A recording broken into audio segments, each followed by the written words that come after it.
It's Your Health Radio, a special podcast series presented by Henry Mayo Newhall Hospital. Here's Melanie Cole. Welcome to It's Your Health Radio with Henry Mayo Newhall Hospital. I'm Melanie Cole, and we're here today to shed light on Chagas disease, a serious but often overlooked illness. My guest, who you're going to meet in just a minute, will explain how the disease is transmitted, who might be at risk, and its potential complications so that we can be better informed. Joining me is fan favorite Dr. Anirudh Rai. He's a primary care physician on the medical staff at Henry Mayo Newhall Hospital. Dr. Rai, what is Chagas disease and how is it most commonly transmitted?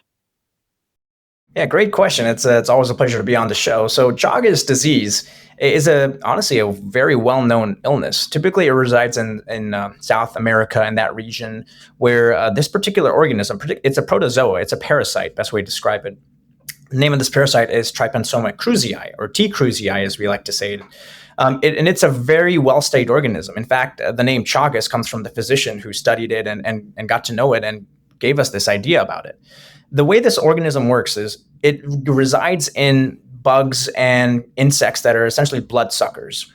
And we've actually recently found out it's gotten into mammals too, particularly bats. But this particular illness, we'll be pertaining only to insects. So it's these blood-sucking insects. We classify them under the name kissing bugs, as you'll know, and it's pretty interesting how they interact. So this parasite resides within that area, the GI tract, and it goes in their feces. So how this is transmitted has been well studied. What they found out, particularly in South America, this kissing bug, and there are multiple species of it, essentially resides in dark crevices and it comes out at night. And when it comes out at night, it likes to find moist, warm areas. And generally, the best place to find that is going to be the mouth or the oral orifice, as we like to say, of humans. And when they're sleeping, they'll be exhaling carbon dioxide and heat. And bugs can sense that in some degree and would essentially migrate towards that. And this kissing bug would get into those areas, particularly the oral orifice, the mouth, sometimes even the eye, and essentially defecate and leave some of its eggs in that area. And the interesting thing about the T. cruzi protozoa, or this parasite, is it can't penetrate through the skin. So it's not going to go through if you just land it on the skin. It requires these micro punctates, meaning that the sucking bug would have to actually go in and actually produce these openings in your skin. And that's where the parasite actually goes in. And historically speaking, it's very hard to even track and find out who's had it, honestly. And it's been well studied that this organism actually is coming more to Southern California region, so it is migrating a little bit higher up. And part of the reason is because the world's become a smaller place, people are traveling more, and honestly, sometimes they could bring these bugs along and even this parasite along. And we'll talk more about the symptoms when we get to it as well. What are these kissing bugs? I mean, kind of freaking me out here. So that in the night while we're sleeping, and some of us sleep with our mouth open, and this bug could get in there, and you said defecate. I mean, that's awful. But what kind of bugs are we talking about? What is a kissing bug? So a kissing bug, the name implies because it lands in the mouth. That's why they call it the kissing bug. It's not like it actually kisses you or anything like that. It's because it's attracted to your oral orifice. And it's basically a generic term for multiple of these bloodsuckers. Usually the kissing bug does feed on human blood. So it will puncture the skin and start sucking the blood sometimes. And it's also seen in bats. So these kissing bugs, again, it's a multiple species, are just these organisms. They're pretty small, but they're well noticed. If you were to actually look up the image, you'll see that it's not like any other bug you've ever seen. So it is something that's very noticeable. But it is something that, for the most part, we as physicians want people to be aware of. If you see any bugs that are odd, or you see some kind of insects that are around that you're a bit questioning, let your doctor know as well. And we'll be able to kind of see, because the CDC does track these conditions well, and we can kind of actually highlight where some areas might be more prone to this kind of bug infestation. Why is it called the silent or neglected disease? Yes. So the CDC, I believe, was the FDA. They did name it that recently just because people have not been paying attention to it too much, especially in the North American side, just because we don't see it hardly, in fact. The reason it was neglected, I personally theorize for multiple reasons. I know part of it's because we don't see it as often, but the other reason is the way this disease actually manifests is very subtle. So it's something that most physicians may think of it as like a common cold or something that you might have a small infection about. And that goes into the symptoms of it a little bit as well. So it's neglected partially because we as physicians think it's something else rather than this disease. And And it's neglected in the other sense that it's sometimes very hard to even know if you have the disease in the chronic phases, meaning that when you have it acutely, as it happens quickly within about 8 weeks of you interacting with this, we could have some form of contact. But neglected in the sense that it's difficult to diagnose and difficult to even see. I wouldn't say it's neglected in the fact that we don't treat it. It's the fact that I think we lack I guess the wherewithal to know that if it's in certain regions or not, because we know it does reside in South America. We hardly think it would come up to North America, but we're seeing some cases of it. Symptoms, Dr. Rai, because I think that's what patients want to know. If we are seeing this sort of migrate into North America, what are some of the symptoms that people might experience that might let them know, both in the earlier and the later stages of disease, that they might go see a doctor for? Yeah, that's a great question. So the reason it is harder to diagnose, particularly, is there's 2 phases of the disease, or I would say technically 3. But the first phase is when you initially get the organism, where the kissing bug lands on your mouth or your eyes or any of these wet mucous membranes where it loves to reside. It defecates, it feeds a little bit, and the parasite gets in. The symptoms don't start until about, they say on average, about 6 to 10 days. So give or take about 2 weeks, where you start noticing these, what they call, I guess, best way to describe it is these symptoms are something you would commonly get. Things like fevers. You might get a little bit of a bigger spleen and liver, but usually you would see that on physical exam. It's not something that the patient will notice too much. You might get a little bit of nausea. You might get a lymph node being a bit more bigger. So these symptoms are not very specific to any one condition. This is just a sign of your body saying, hey, something's there and it's trying to fight the infection off. And usually we won't see anything too drastic. There have been some cases of what they call chagomas. Essentially, it's the area where the organism gets in, and the inflammatory response is so vivid that your swelling actually becomes very noticeable, quite large, and it's something that is a bit abnormal even for any kind of infection. And a famous sign called Ramona's sign has been documented by Dr. Chagas, and where one eye gets extremely big and swollen. And part of the reason is because of this inflammatory response this parasite incites.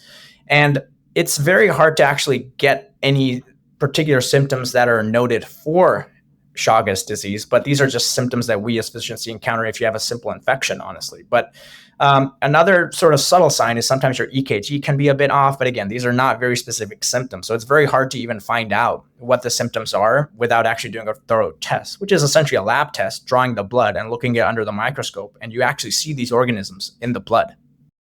Wow, that's fascinating. So even though it's a parasite, we're not seeing a lot of GI symptoms? Because did you mention that it was in the GI system? So I guess I should clarify a bit. So it's in the GI system of the kissing bug. So the kissing bug actually has it in that area where it defecates and it gets in your blood. And the fact that it's a parasite means that it actually just uses the nutrition of the host.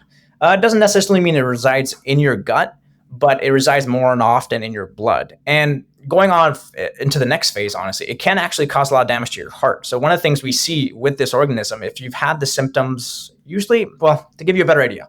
So the acute phase usually stops around 6 to 8 weeks, meaning the first time you see symptoms occur, which is this swelling of your lymph nodes, you get a reaction, fever, chills.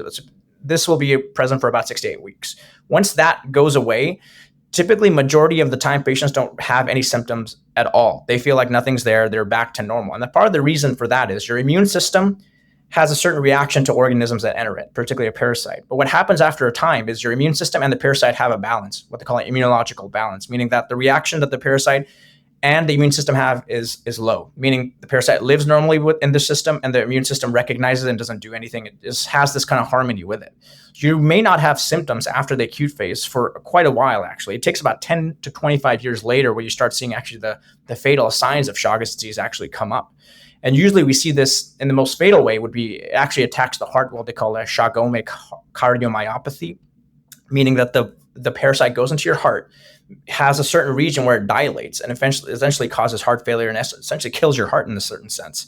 Very rare, but that is the most lethal form of this disease. And you may not see it till about 10 to 25 years later after you even get the illness. You may not even know you have it till the symptoms arise around that time. So that's why, in a sense, it is neglected because we don't know too much about it till 10 to 25 years later. But for the most part, 15 to 30% of patients who have no symptoms reach some symptomatic chronic phase is what they call it. It's a bit complex, I know, but the main idea is the longer you have the disease, the more lethal it can be. And there's no really good way to screen for it, unfortunately. No, it may be complex, but Dr. Ra, you're explaining it so very well. So, how is it diagnosed? Obviously, medical history, right? And then these symptoms that may or may not show up would send somebody to their primary care physician. But then, how is it figured out that this is what's going on? That's a good question. So thankfully, technology has come a long way. Back in the day, or I would say when we had less or primitive, a bit more primitive technology, a good way to diagnose this is actually take your blood and look under the microscope and actually see if you have these T. krusei organisms in the blood. And that's usually only seen in the acute phase, typically when you first get the organism and it starts swimming in your blood, and we can actually see it in the microscope. Nowadays, we have technologies where we actually do nucleic acid amplification, or PCR, which is we actually get the DNA of this particular organism. We get a sample of your blood and we see if you have these DNAs in your blood, and it has been very good in diagnosing Chagas in that sense. I guess a little bit of a caveat: there are approximately 6 different types of these parasites. We know some of them here, particularly over the other continents. So there are many different types of it, but when we see it here, we do have the specific mechanism to test for it based on its DNA. So our testing has become a lot better. It is a little bit expensive, but before ordering it, we as physicians should be aware and let the patient know it's like we're testing for these particular conditions. So, are there any steps that we can take to protect ourselves and maybe reduce our risk? The best thing to do is to be aware cognizantly about what's going on in your house. If you see certain organisms, certain bugs invading your house a bit more, let your local exterminator or bug specialist know, and they could spray down the house and prevent that from even occurring. The other thing you can do is keep a clean house. Sometimes even having food around that will attract many of these bugs. Just being cognizant and just having daily hygiene is the best way to prevent this kind of condition. But at the same time, the CDC does do a good job of tracking it. So if we see a hot sector, we tend to be a bit more aware. And the CDC lets the general vicinity of that sector know, saying, hey, just be aware we've had a couple of cases of this organism. So we are doing a pretty decent job of tracking it. And overall, technology has come a long way where we could actually even prevent it from getting worse in certain degrees. Wow. What an interesting episode this was. Dr. Rai, thank you so much for joining us. Again, as always, you really are an excellent educator and so informative with these episodes. So thank you again for joining us. And to book an appointment with Dr. Rai, you can visit our website at henrymayoprimarycare.com. Thank you so much for joining us on this edition of It's Your Health Radio with Henry Mayo Newhall Hospital. I'm Melanie Cole.